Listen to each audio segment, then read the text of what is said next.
Hey, Kevin. Hello, Rebecca. Guess what we're doing? We're talking about the Karen Read trial.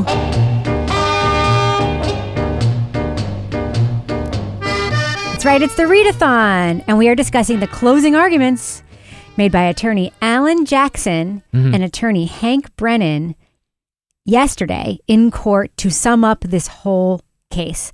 Now, Kevin, what do you know about final arguments generally, like as a rule?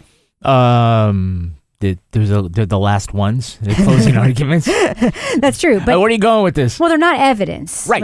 It's true. They're not evidence. It's the opportunity for the lawyers to tell a story, to try to pull together all the various threads of the 31 or whatever days of testimony that these jurors have heard. And it was really interesting what happened Friday, because before final arguments began, there was a little bit of like a long sidebar and a kerfuffle about beforehand. And there was actually a hot mic moment. Do you agree with that? No, that's complete garbage. Well, now we'll be maybe seated. Jurors on their way? No, we need to be heard, unfortunately. Okay, come over to sidebar, please. The jurors are on their way. So during that hot mic moment, you may have heard Hank Brennan say to Lally, "Did you agree to this?" And Lally goes, "No, I think it's garbage." And then they had this, long sidebar, and Sue O'Connell reported that, of course, you can't see the sidebars on TV, that during the sidebar, Karen Read kept looking at her dad and nodding and looking pleased, and that the Read team was, quote, jubilant after this jubilant sidebar. about something. Yeah. Okay. I have a guess as to what it is. I have two guesses. All right, sure. One guess is about the display or the chalk that Alan Jackson was able to use, the video during this closing argument, that, they bring their material to closing arguments, and I think Brennan probably got a peek at it and was not happy with it. Or it could be that they digitized the x-rays, and that was also part of their closing argument display. And that was part of their concern. But I don't know. I mean, I think it was probably more about the display. Do you know what display Alan Jackson played as video during his closing arguments intermittently? Well, I know that the camera didn't often pan up to the display screen, but I did hear some contemporaneous reporting, and then it made sense when I saw it, is that the image was like a piece of notepaper, like lined paper, and that for every time that he brought up a point, so instead of like bullet points organized like that, it would be a handwritten thing like no broken bones or dog bites or whatever, and it would kind of appear to be slightly animated and move around. It's a little Ken Burnsy, but instead of it just being sort of a straight PowerPoint, bullet point 1, bullet point 2, it had a little more visual. It looked a little better, a little more fun, I think, and probably something that engaged this jury, which, by the way, some people were saying this is a younger jury, and so maybe this plays better with their Gen Z millennial sensibilities. Maybe. Or so. Who knows, right? I think this may have been a Microdots creation, this video. What it actually depicted at the end was that each of these points that he made was like a note card that fell onto a table or that was pinned onto a board. And by the end of his hour and 20 minutes or so, there were a shit ton of note cards. And he was basically like, look at all these cards. If you picked them up, they'd be a giant stack. But even if you think one of these is true, that's reasonable doubt. Yep.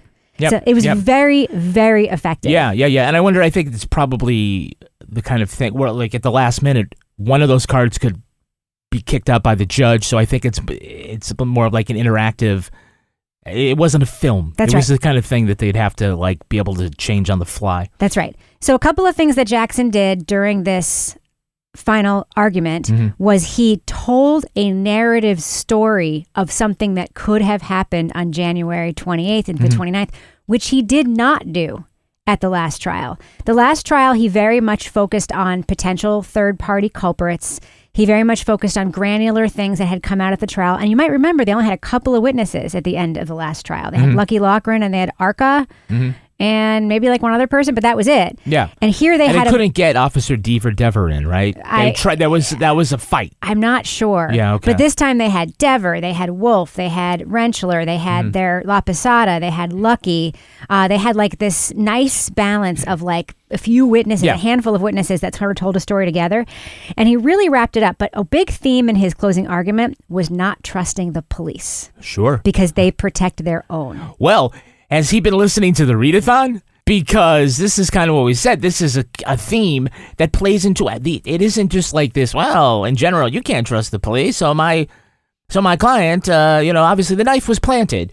But, I mean, there's just so much on its face right now that it is something like that they definitely could lean into. And I don't know if, like, during testimony that they did as much of that as they could. Certainly not as much as the first trial. Mm-hmm. But, I mean, there are things here. I mean, we have to kind of compare where they went strategy-wise now that it's all over between the two. But I suppose you got some other things you want to get to first. Well, I'll just tell you, he really bolstered this mistrust of the police argument by some of the behavior of cops who testified in this trial. In front of your eyes. That's what he said. He said, you had a front row seat to the power of police power and corruption.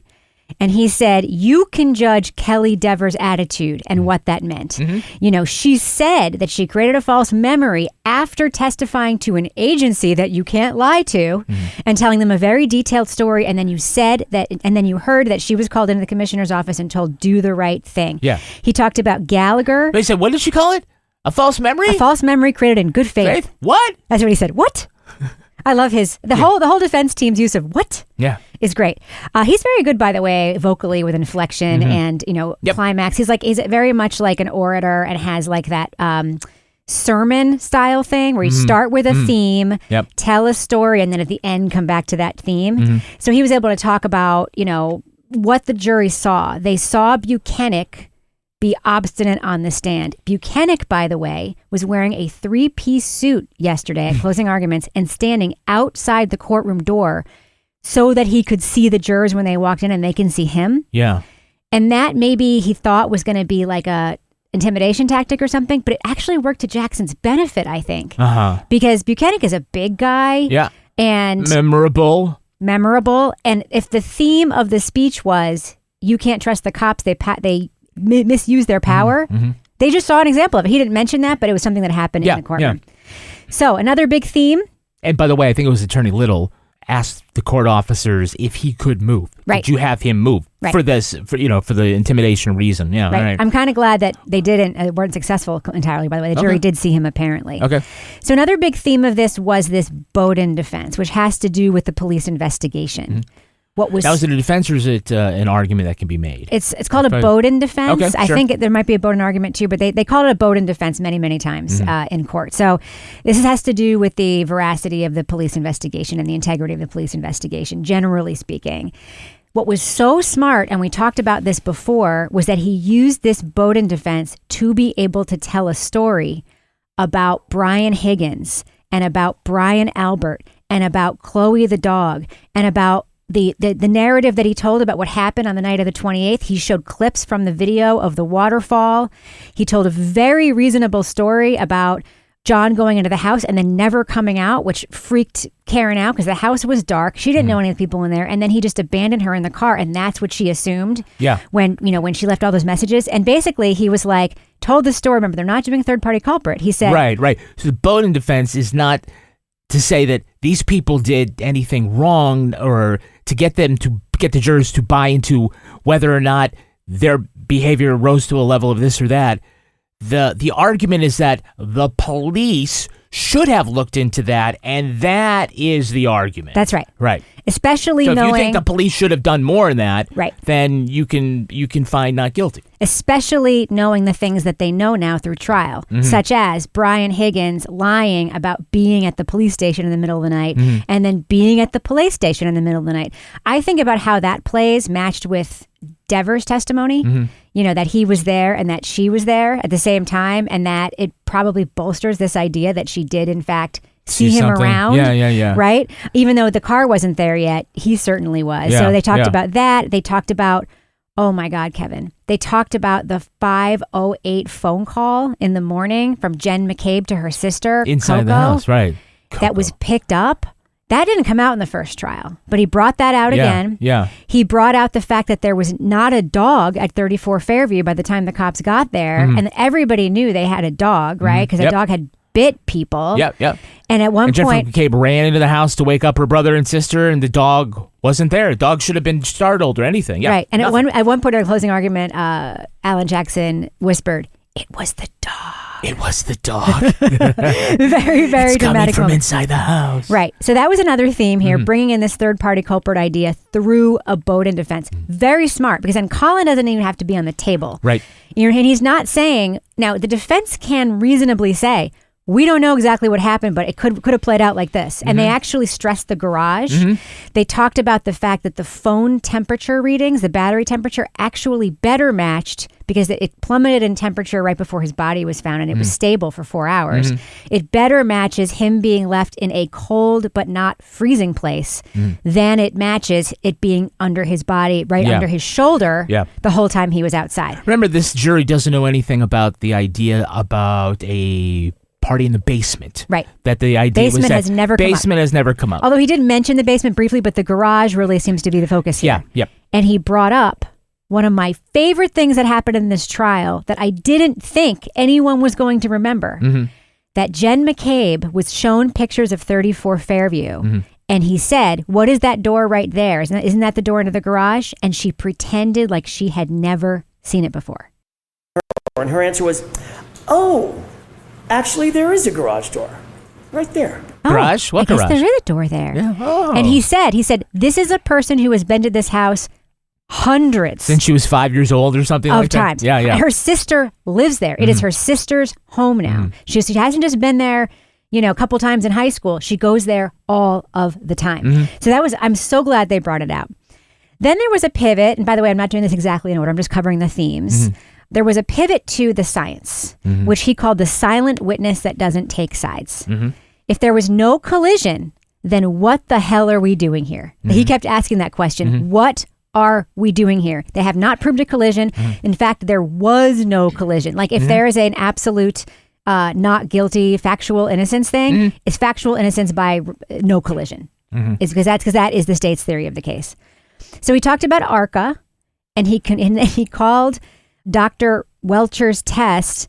He said, they paid $400,000, yada, yada, yada. And what we did was certainly more credible. Dan Wolf did the testing on the taillight. Actual testing, not some ridiculous blue paint kindergarten project. Than a blue paint kindergarten project. I know. It was so. I think all he proved was that if you lean against the wall with wet paint, you're going to get wet paint on you. Yeah. And actually he showed in slow-mo again, Welcher purposely leaning into the car. Yeah. It was incredible. But there was one moment in this ARCA testimony that did not come out during their testimony, and I'm wondering if it's because he only realized it after, and it's something I have never thought about before, and I think it is a case killer. Remember that severe internal damage to Karen Lee Reed's taillight? Not just the outer lens. The internal diffusers were completely smashed, completely shattered. Testing established that all the internal components of every single test taillight, especially the diffusers, remained completely intact. Conversely, on Karen's taillight, the diffusers were almost completely gone. Folks, understand something. If any part of that diffuser portion of the taillight is broken, there is no light. It doesn't illuminate at all. It's just black. Let's take a look at a couple of photos. The light goes black? If there weren't a diffuser present in that taillight, her light, when she hit the brakes, would have been black in that part of the taillight. Black. So he then showed the photo, still from the video of her leaving John O'Keefe's house at about 5 a.m. And remember, the prosecution has tried to characterize these videos of her taillight already being broken like the way it was in Canton. But there's very clearly illumination in that taillight, both when she's backing out, she hits the car, then she pulls away, and you see the reflection of the taillight on the wall, and you actually see the taillight itself. And he was like, zoom in there, zoom. That would be black if the diffuser was broken at that point. I gasped. Yeah. I thought it was a case killer. Wow. Again, this is not evidence. Was this, the closing arguments are not evidence. Was this evidence introduced before? Did someone testify to this? The diffuser being broken was Yeah. testified to again and again and again. Okay. Well, he never asked ARCA specifically what happens to a taillight if there's no diffuser. And I think that maybe he should have, but maybe he didn't realize until after the time the significance of that. Or maybe someone from ARCA was like, by the way, taillight would have been black if, Yeah. I don't know. So when they had This their is a ham delicious sandwiches ham sandwich. together. Yeah. Basically, then another big theme of it was that in the middle of the trial, the prosecution realized they had a big problem with their own data and their own timeline. And it happened literally in the middle of the trial. As we picked up on the Readathon. Yes. And then he enters Shannon Burgess. Remember who Shannon Burgess is? No, remind me. Mr. LinkedIn. Oh, shit. I was thinking, I don't know who she is. Oh, that's right. Mr. LinkedIn from Aperture. Right. He said they have had 3.5 years to get this right. Mm-hmm. And until the middle of the trial, their theory of the case was that the collision occurred at 12:31:38. Mm-hmm. But the problem they realized they had is that one of their experts testified that John O'Keefe had to have interacted with his phone after 12:32. Okay? Now, I'm just going to say, for the record again, I'm not 100% sure it was John O'Keefe who interacted with the phone at 12:32. Obviously, his face did, but I'm not 100% sure he wasn't already incapacitated by that time. I actually think he became incapacitated before that. That's my opinion. But it wasn't under his body in the snow. It wasn't under his body in the snow at 12:32. So he said, and now enter Shannon Burgess. The biggest crime a scientific expert can commit is having confirmation bias. Mm-hmm. And he said the prosecution realized they had a problem and they set him on a journey to solve that problem mid-trial. Mm. And he said, and you have to ask yourself, do you believe Shannon Burgess? Oh. And then he reminded everybody of the CV issue. Do you believe him? Do you believe him? So that I thought that was super duper interesting because he didn't knock him and say he's completely incredible because the reason that he's not credible is because of the confirmation bias that happened mid-trial. And you have to ask, can you believe him? That was secondary, right? Yeah. He's showing and telling. Right. So again, he's like, so why is Karen even here? There is a reason and they don't want to tell you. And that reason is Michael Proctor. Mm-hmm. Michael Proctor was sort of sprinkled through this. Mm-hmm.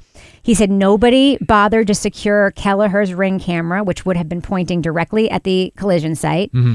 He said, where is Proctor? He asked that question again. Where is he? Why didn't the prosecution bring him in here? Mm-hmm. He read some of his texts. He said the C word. Why not? Whack job cunt. He read the C word. There you go. It was written. He said he never asked any witness around evidence, like the shirt, for instance. Mm-hmm. And that's when he whispered, because it was a dog.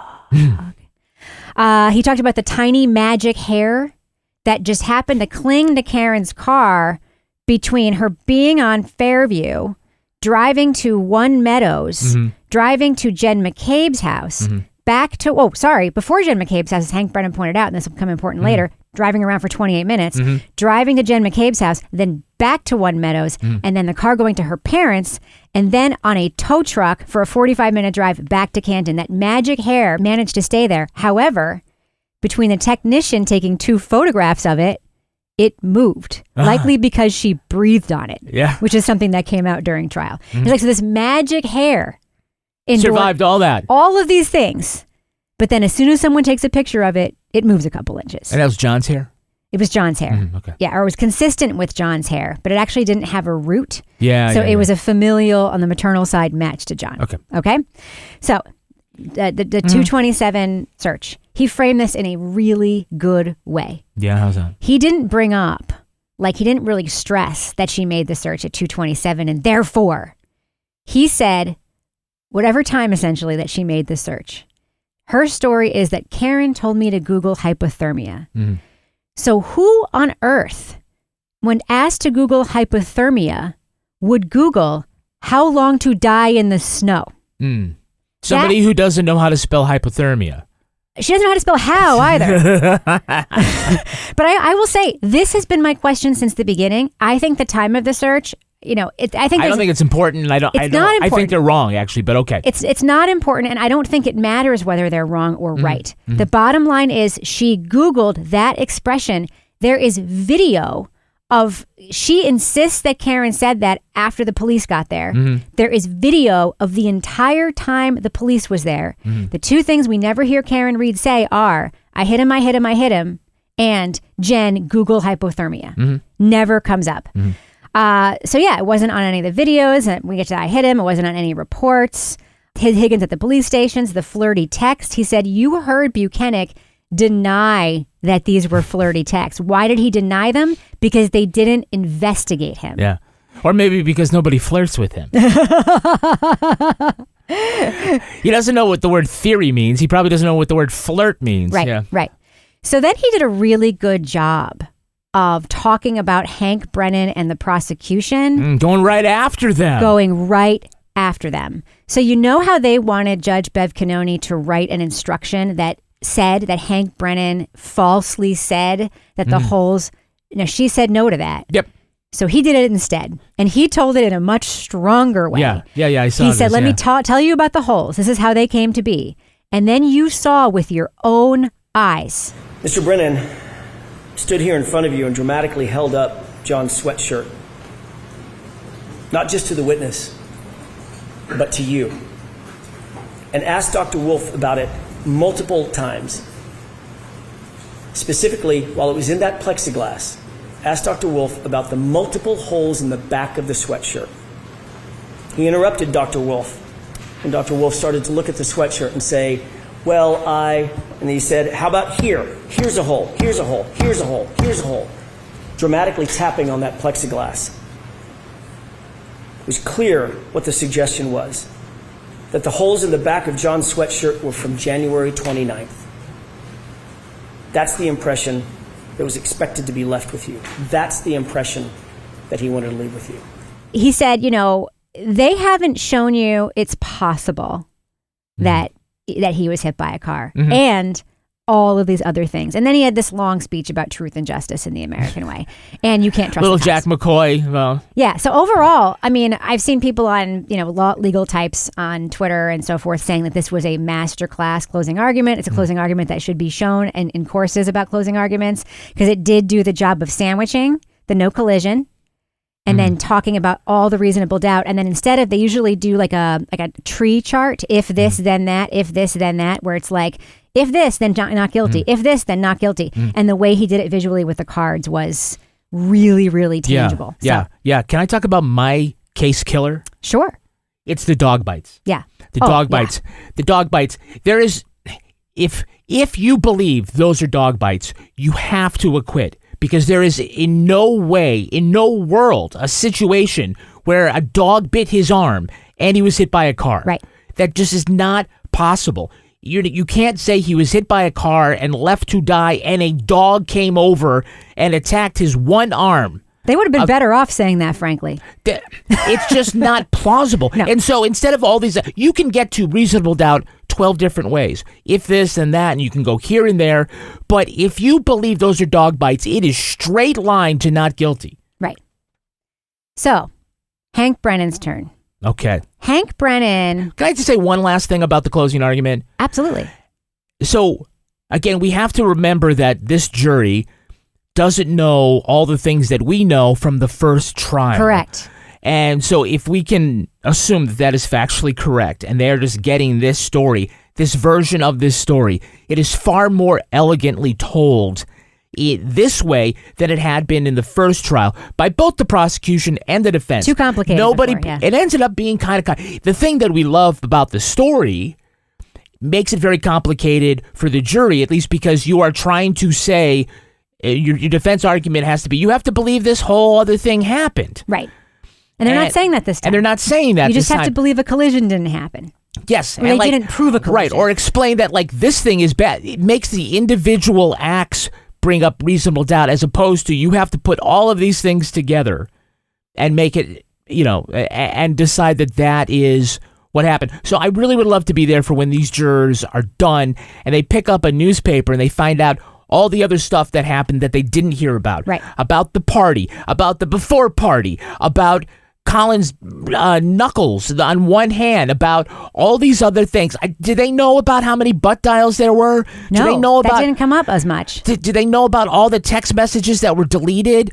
Did they know that Higgins got rid of his phone? No, and his that SIM card? did not That come didn't come up? Right. All that stuff. And of course, they don't know about the FBI. I mean, I think they kind of guessed it. But the whole idea of where the FBI had gone and how much they have done with their own grand jury convening, all this stuff, there's a lot that they do not know. They do not have the benefit of knowing that.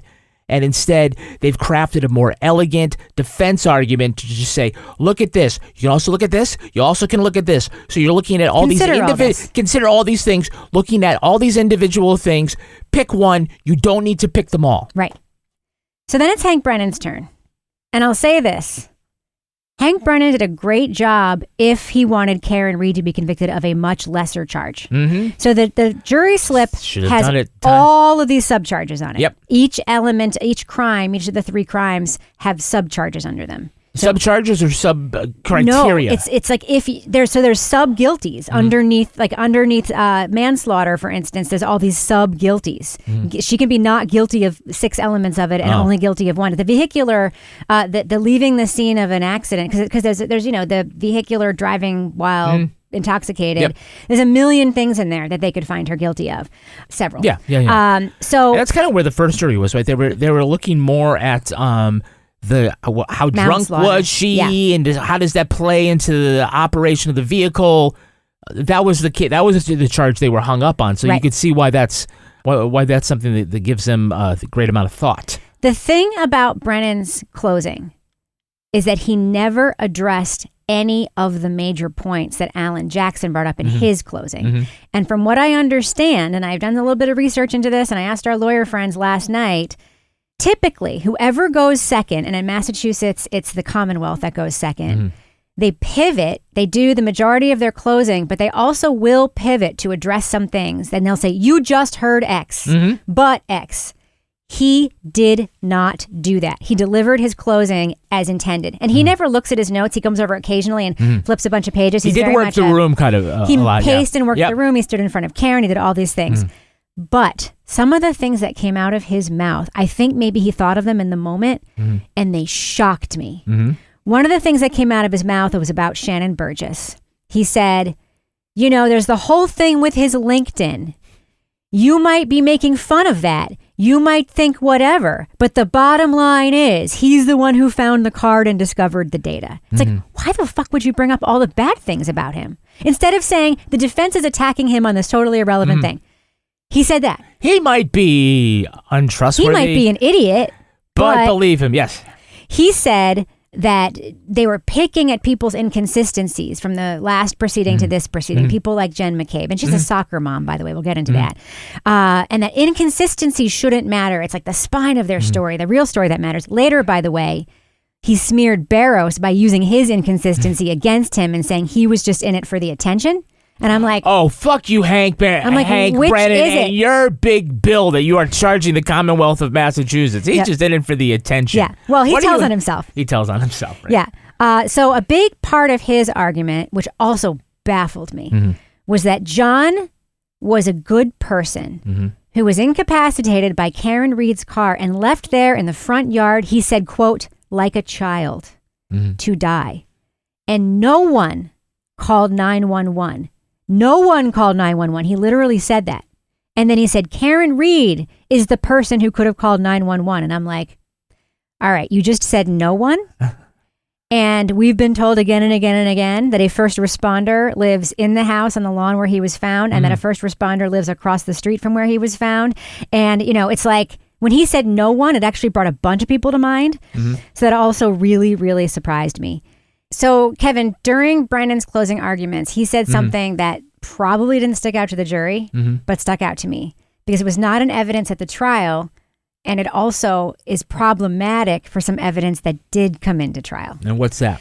He said that when Karen Read left One Meadows to go to Jen McCabe's house early in the morning of the 29th, that she first drove around for 28 minutes somewhere.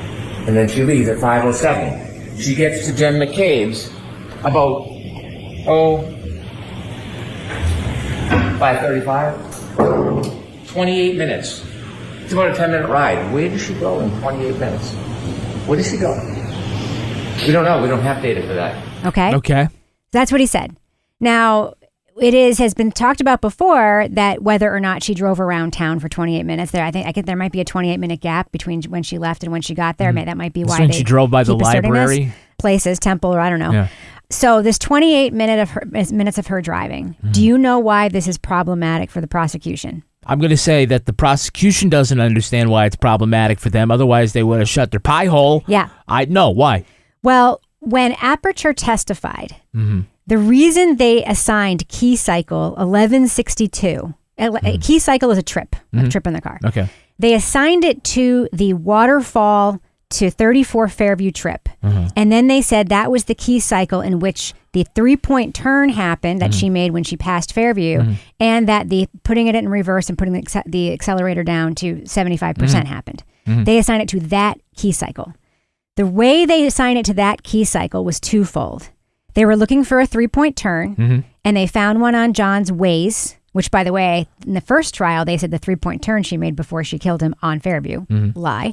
So they synced it with a 3-point turn on John's Waze. And then they used that timestamp to time the other events on the key cycle. So basically, they assigned this key cycle to this trip using the 3-point turn. The key cycle itself doesn't have a timestamp. It does not have a timestamp. Okay. So they assigned it to this trip. The way they assigned it to this trip, aside from the Waze data and the 3-point turn, was they said, we took the mileage as photographed by Trooper Paul, and we subtracted all the trips we know Karen Read took. The trip back to Meadows, the trip to Jen McCabe's, the trip back to Meadows, the trip from Meadows to her parents. So they took the mileage of those trips and said that roughly matches the mileage of 1162. But what's the problem with that? Apparently there's an additional 28-minute trip in the middle of all that is not accounted for? That's right. So that would make 1162 happen after that he said it happened. And there has been a lot of discussion about the acceleration with the 75% and the wheels. The wheels could have been spinning. So what happens if you're trying to back up a car in the snow? Yeah, you do get... You push it harder. Yeah. There is a 3-point turn visible when they back her car to get on the tow truck. Yeah. She leaves the driveway. Which leaves the driveway. Yeah. There is a possibility, like a decent possibility, that that's the 3-point turn. There's a decent possibility that this 75% thing, which happened an amount of time afterwards, was either getting on or off, a maneuver to get on or off the tow truck. Or there's a chance that it literally was when she was driving around for those 28 minutes. That's when it could have happened, the 3-point turn and then the acceleration. Yep. I think it's super problematic. I wish that was a detail that had come out. They didn't really push. They asked about the random assignment of the key cycle, but they didn't account for that 28-minute drive in their testimony. And defense never asked about it. Interesting, yes. He talked about Proctor. You're going to die. Okay. So he was like, they keep describing Proctor as a cancer. Now that's a strong word, right? And he said, we didn't bring Proctor here. Essentially his argument was this, and I shit you not. Proctor is a bad guy who did bad stuff. Yeah. And which is why we didn't subject you to him. It's why we didn't bring him. In fact, we didn't even want to introduce the pieces of taillight that Michael Proctor found. It was the defense that brought those in. So we didn't want to tell you about the stuff that he did. Of course, it was. Of course, you didn't want to tell us about the stuff that he did. It was one of the wildest things that he said. He also said, "There's no evidence that he ever went into that garage." And first of all, I, as a trial viewer, gavel to gavel, was like, "Why is there no evidence that he walked into the garage?" Because you successfully petitioned to keep all that shit out. Yeah. Including photos their expert took from inside the garage. You successfully petitioned to keep it out, and then you're asking why it's not there. That is a fucking slimeball move. I'm just saying it. All right. So then he explains the low bars for all of these charges, including second-degree murder. Low bars. And he says, maybe Karen didn't intend to hit him. She probably didn't. He literally said that. After saying this is a person full of rage.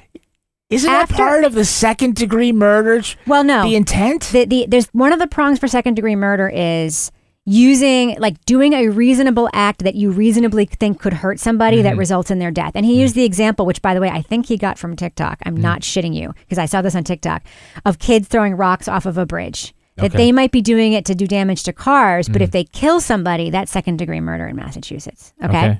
So if a reasonable person, that's the third prong, if a reasonable person does something like back up their car, thinking that even they're going to threaten their ex, if he ends up dead, that's second-degree murder.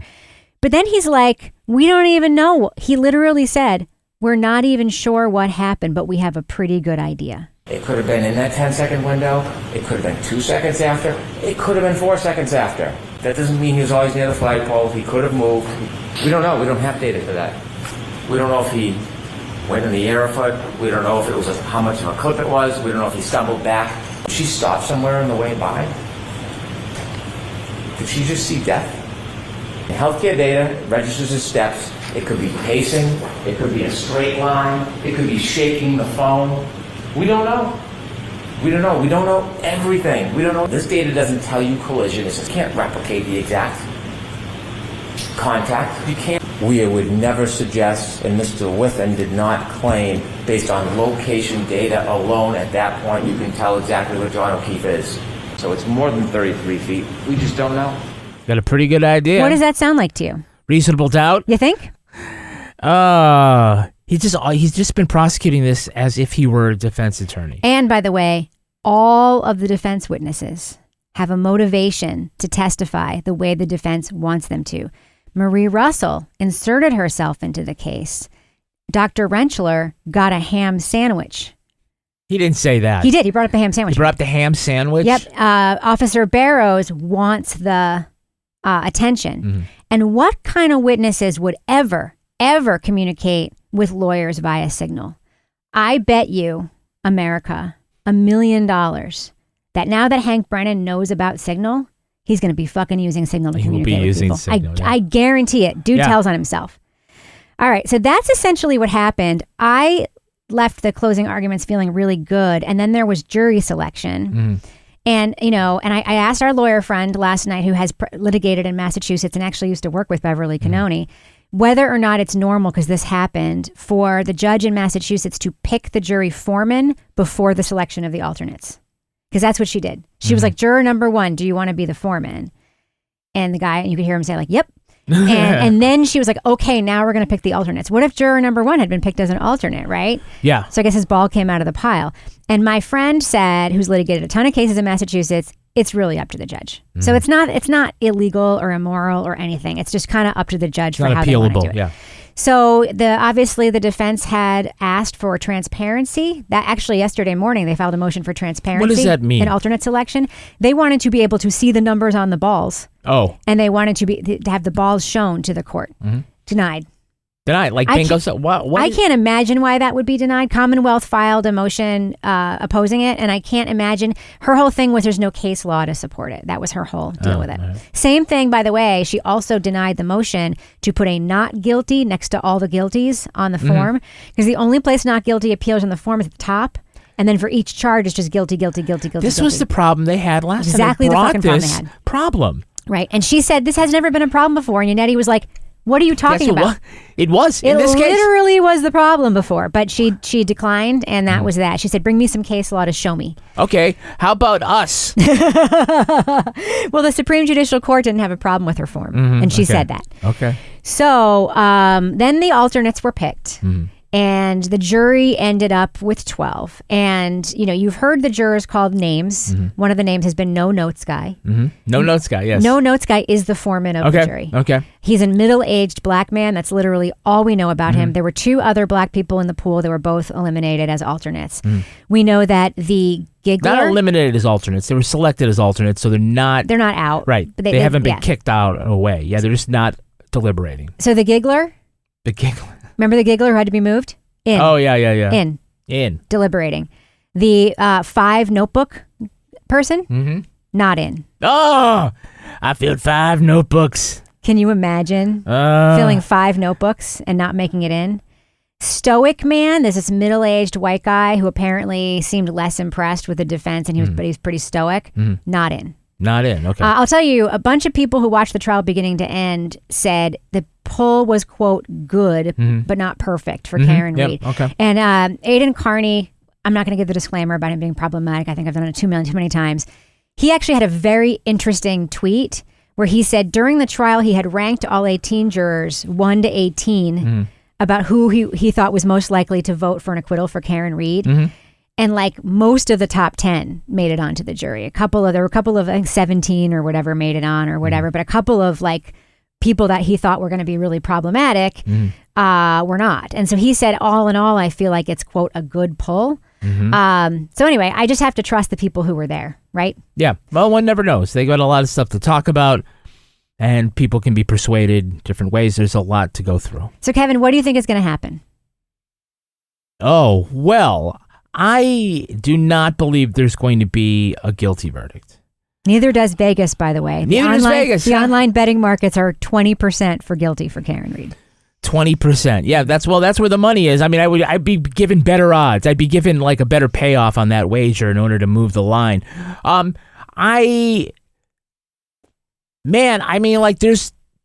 always the possibility of a hung jury.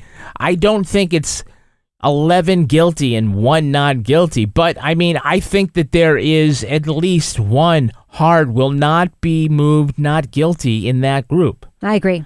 And so I mean, I guess if it takes longer than Monday, then we might be in for a haul. And a hung jury potentially. And a hung jury potentially. I think, I mean, the reason why they didn't just like turn around and come back in an hour isn't just to make it look good, but they were instructed to go through all the evidence. They were instructed to not take a poll.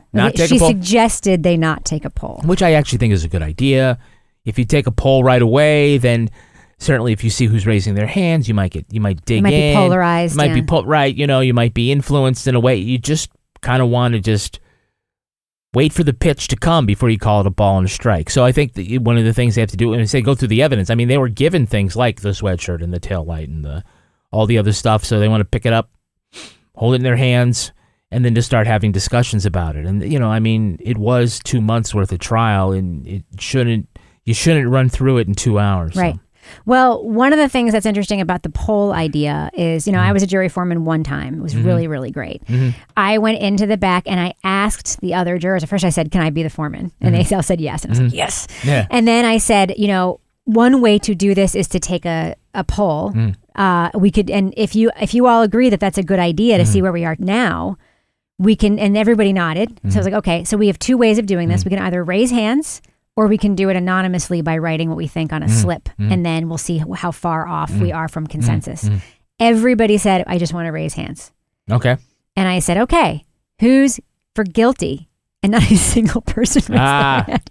And I was like, all right, well, they just brought us sandwiches, so why don't we just eat our sandwiches and talk about why we all think not guilty? So at least we can have a conversation about it in good faith and say that we discussed it if asked later. Yeah. Did you vote not guilty because of factual innocence or because the state didn't prove its case? Because the state didn't prove its case. Hands down. It was a domestic dispute case. It wasn't violence. It was just a domestic disturbing the peace and domestic disturbance. Some marijuana possession. People screaming at each other kind of situation and the police having to be called. Yeah. And maybe like somebody pushed somebody. I don't remember. But the witness who they said was the key witness on the stand was like, no, that didn't happen.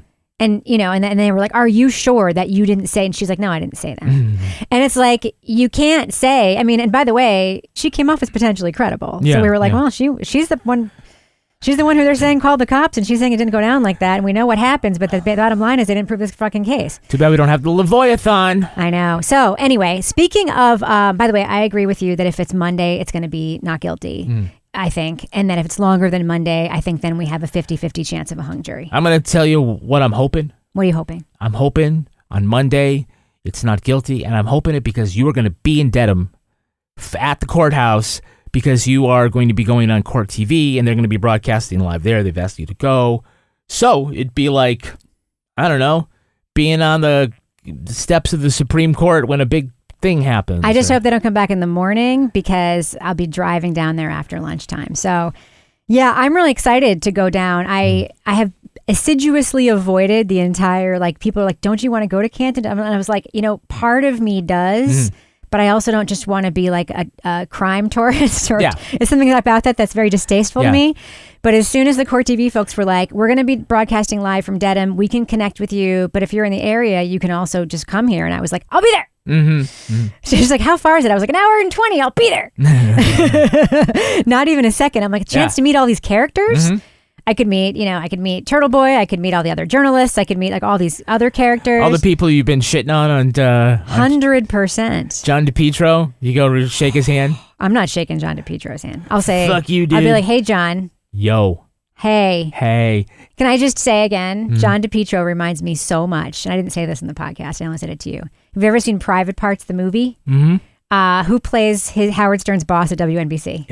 It was Paul Giamatti. Yes. And what is his nickname that Howard Stern gave him famously for many years? Pig vomit.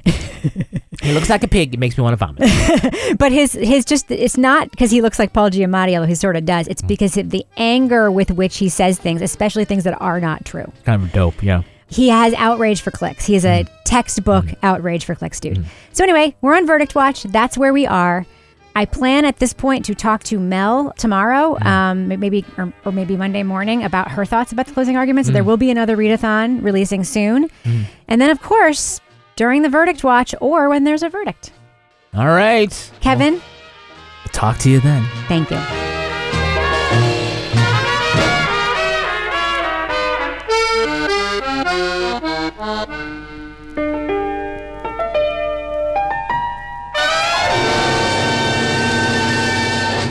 Partners in Crime Media.